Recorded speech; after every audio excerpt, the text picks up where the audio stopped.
Gejala sosial adalah suatu fenomena yang menandai munculnya suatu permasalahan sosial di masyarakat. Gejala sosial ini juga dapat diartikan sebagai masalah sosial yang dipengaruhi atau mempengaruhi perilaku manusia di dalam kehidupan bermasyarakatnya. Nah, kalian masih ingat gak nih dengan Emil Durkheim?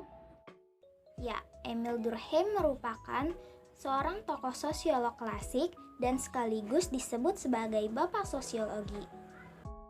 Nah, ternyata dia ini merupakan salah satu tokoh sosiolog yang mempopulerkan gejala sosial ini sebagai objek kajian dalam sosiologi. Nah, tapi dia ini menyebutnya bukan gejala sosial, melainkan fakta sosial.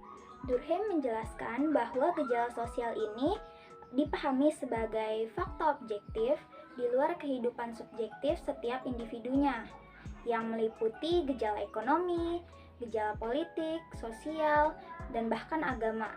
Nah, teman-teman, ternyata gejala sosial ini berbeda loh dengan masalah sosial.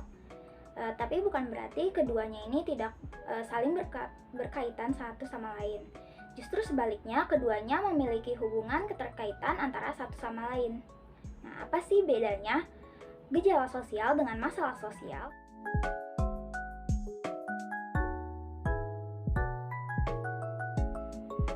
Masalah sosial itu adalah suatu kondisi yang terjadi atau sedang terjadi di dalam masyarakat.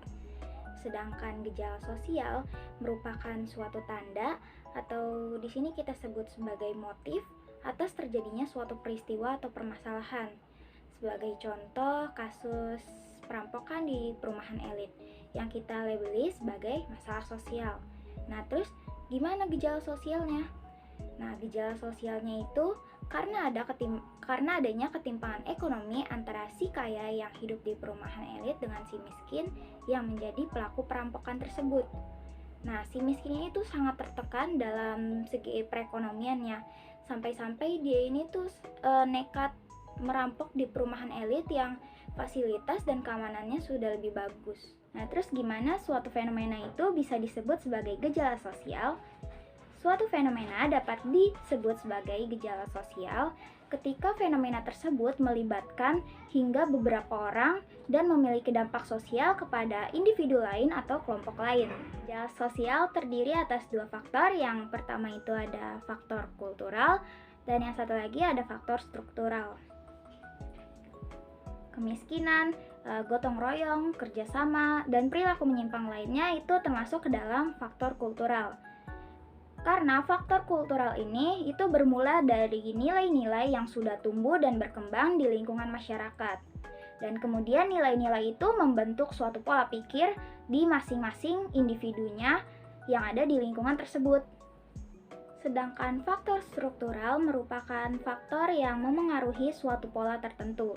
Misalnya, pola hubungan antar individu maupun kelompok yang terjalin di dalam lingkungan bermasyarakat.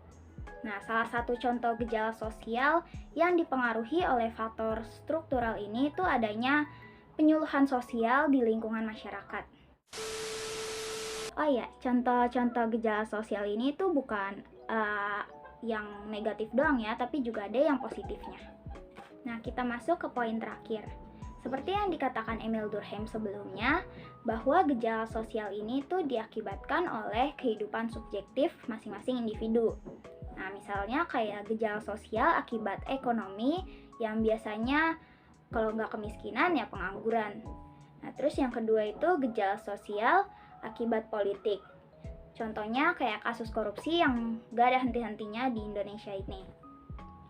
Terus yang terakhir ada gejala sosial akibat budaya.